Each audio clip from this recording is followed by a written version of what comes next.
Cash is no longer a safe haven. It is a melting ice cube. History is not a series of random accidents. It is a mechanical process driven by cause and effect relationships that repeat across centuries. While the average retail investor watches the daily fluctuations of the stock market, Ray Dalio and the world's most sophisticated capital allocators are monitoring a 500-year debt cycle that is currently signaling a late-stage deleveraging. The economy is a machine made of simple parts and transactions repeated over and over, and right now the gears are grinding against the limits of debt and social order. This realization is your core defense. The wealthy protect their money by identifying the mechanical inevitability of the cycle and shifting to uncorrelated assets before the reset occurs. If you fail to recognize this shift, you are not just risking a market dip, you are risking the permanent loss of your purchasing power. Now here is the critical distinction.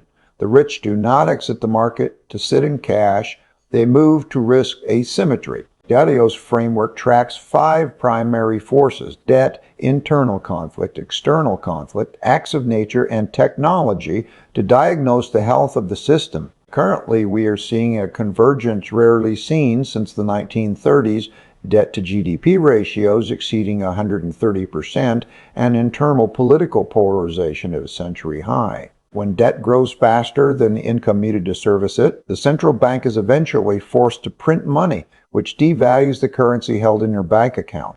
This is a diagnosis, not a prophecy. The wealth protection strategy relies on the holy grail of investing, finding 15 or more uncorrelated return streams to reduce risk by 80% without sacrificing return. This means moving beyond the traditional stock-bond split, which is effectively a massive bet on a single economic environment. Instead, the strategy shifts toward real assets, gold, commodities, and inflation-protected securities that thrive when paper currency fails. We are currently in the late-stage long-term debt cycle where the risk of holding cash is high, but the risk of holding traditional debt is higher. Success in this environment requires radical transparency about the current reality. The system is resetting, and those who ignore the historical mechanics will pay for the transition. Cash is not wealth, but before every reset, it is survival. The economy is a machine made of simple transactions repeated over time, and if you understand the levers, you can see a crash long before it arrives. My central thesis is that wealth is not lost in a crisis. It is simply transferred to those who recognize the mechanical inevitability of the cycle. For the individual, this isn't just theory. It is the difference between losing 40% of your net worth in a deleveraging event or being the one who buys the bottom. Now here's the critical distinction. The machine is driven by 5 forces that act like the vital signs of a patient. We monitor debt levels, internal conflict, the rise of global competitors, acts of nature, and technological shift. When debt grows faster than income, the system enters a late-stage cycle. We do not guess, we diagnose. For instance, when the wealth gap reaches the point where the top 0.1% equals the bottom 90, internal conflict becomes a mechanical certainty. To identify a bubble, we use a cold, data-driven checklist. We look for an influx of naive buyers and prices becoming disconnected from future cash flows. When these indicators hit the 80th percentile, the risk asymmetry shifts. At this stage, the rich aren't looking for growth. They are looking for the exit. History confirms that once debt to GDP crosses the 120% threshold, the currency itself is at risk of trauma. Understanding the season is everything. Most investors treat every year like summer, but the machine eventually moves into a winter of deleveraging.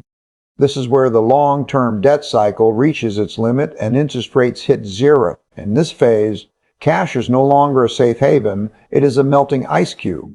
Now, consider the holy grail of wealth protection. It is not about picking the right stock. It is about finding 15 uncorrelated return streams. By diversifying across assets that respond differently to inflation and growth, you can reduce your risk by 80% without sacrificing your return. This is the all-weather approach, using gold, inflation-linked bonds, and real assets to balance the volatility of equities. Currently, the indicators suggest we are in the later stages of a long-term debt cycle combined with high internal conflict. The smart money is already shifting into real assets and diversifying geographically to avoid localized systemic failure. You must look at your portfolio not as a collection of bets, but as a machine designed to survive any environment. Cash is not wealth, but before every reset, it is survival. History is not a collection of random tragedies. It is a mechanical sequence of cause-effect relationships that repeat over time. The central thesis of wealth preservation is simple.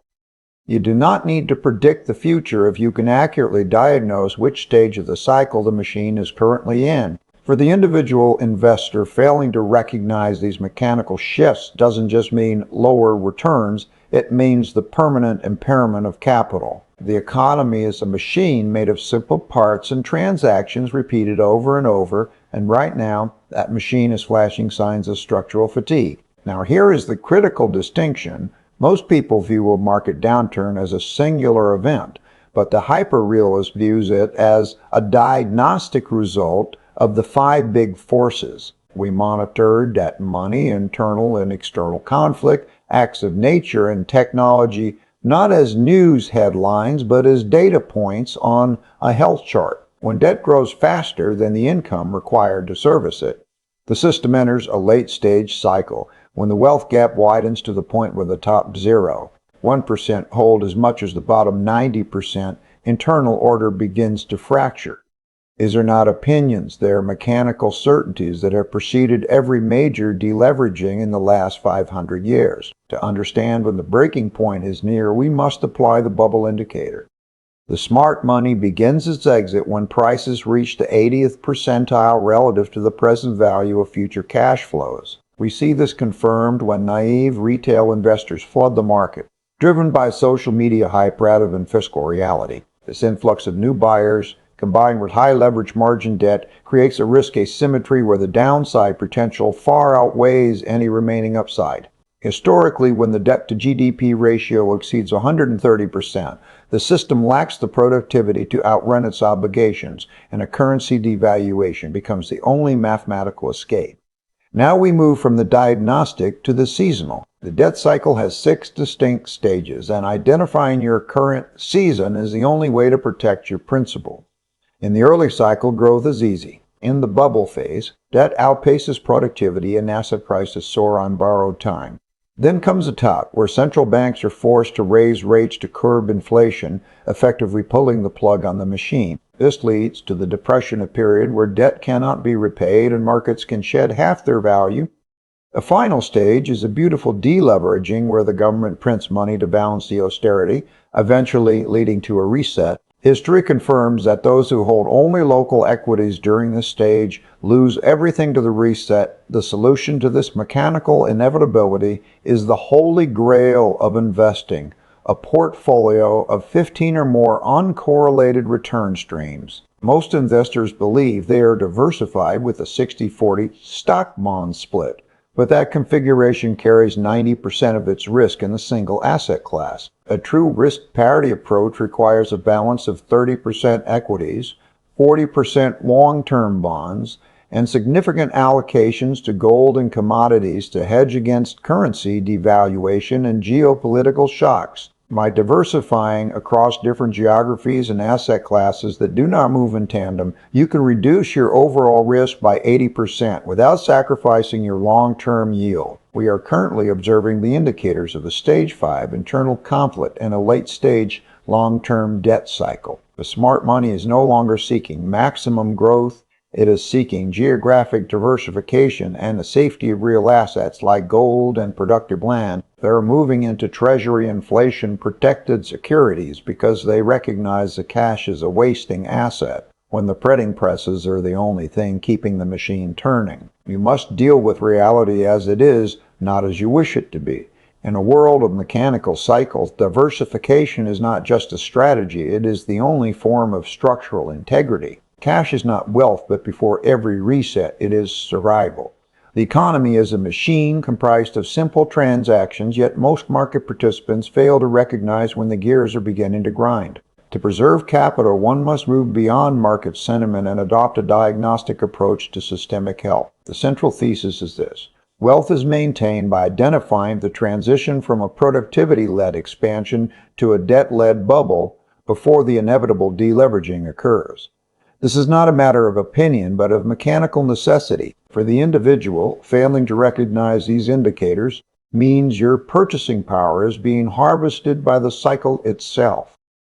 Now here's the critical distinction regarding our current environment. We are observing a late-stage, long-term debt cycle characterized by three primary stressors. First, the debt-to-GDP ratio has historically signaled systemic trauma once it crosses the 130% threshold. When real interest rates hit zero while debt remains high, the central bank's ability to stimulate the machine is exhausted. Second, we see the internal conflict indicator rising. When the top 1% of the population holds wealth equal to the bottom 90%, political polarization creates a fragility that markets rarely price incorrectly. Finally, we monitor the external order. When a challenging power reaches 90% of the leading empire's strength, the risk of external conflict necessitates a shift in capital geography. History confirms that these mechanisms are objective. The rich exit the market when the bubble indicator reaches the 80th percentile. They look for specific red flags, prices that are high relative to future cash flows, and an influx of naive, high-leverage buyers driven by social hype rather than fundamental value.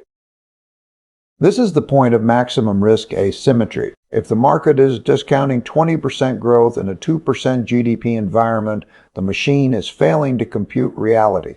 To survive the coming shift, the strategy must transition from growth to resilience. While the average investor clings to a 60-40 stock-bond split, the realist seeks the holy grail of diversification, 15 uncorrelated return streams.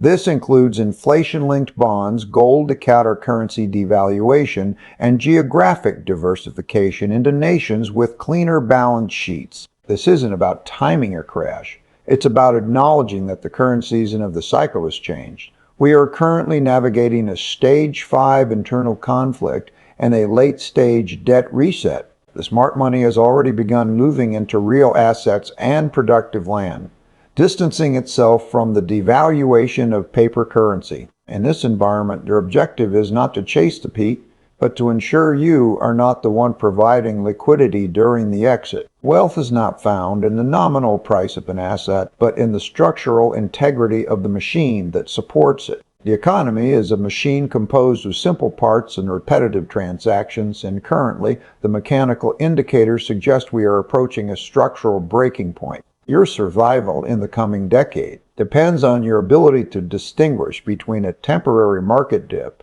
and a systemic late-stage cycle deleveraging. While the average investor reacts to headlines, the hyper-realist monitors the 5 great forces: dead cycles, internal conflict, geopolitical shifts, acts of nature, and technological disruption. By diagnosing these forces, we can identify the exact moment when the system shifts from rewarding risk to punishing it.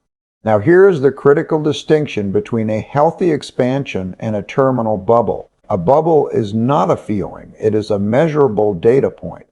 When debt grows faster than the income required to service it, and the debt to GDP ratio exceeds 120%, the system enters a state of risk asymmetry. We see this today through a specific diagnostic lens. Prices are high relative to future cash flows, margin debt is spiking, and an influx of naive buyers has entered the market. These are not signs of prosperity, but symptoms of a coming currency devaluation. This brings us to the individual level of wealth protection. The goal is not to predict the future, but to build a portfolio that can withstand any environment. This is the logic of the holy grail of investing, finding 15 or more uncorrelated return streams to reduce risk by 80% without sacrificing return.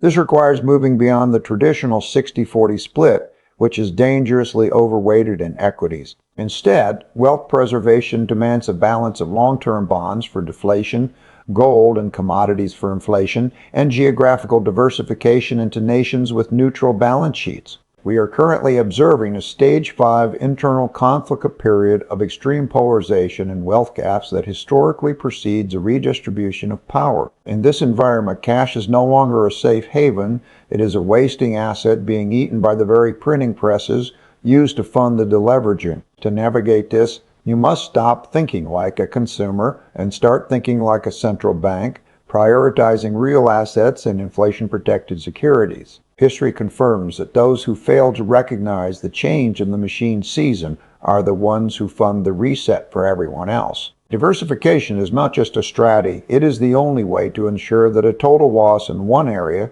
does not equate to a total loss of your future. Wealth is not a number in a bank account, but the ability to maintain purchasing power when the system resets.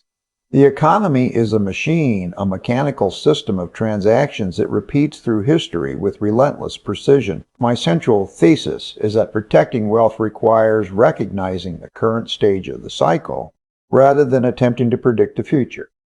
For the individual, this diagnosis is the difference between surviving a deleveraging or being destroyed by it. Now here's the critical distinction. Most investors observe price, but the hyper-realist monitors capacity. We track the 5 forces: debt, internal conflict, external power shifts, nature, and technology as a doctor monitors vital signs. When debt to GDP exceeds 120% and political polarization peaks, the system is in a late-stage cycle where risk asymmetry favors caution. History confirms that a bubble's transition into a depression is the mechanical necessity of over-leverage. By utilizing the holy grail of 15 uncorrelated return streams, you neutralize the volatility of institutional failure.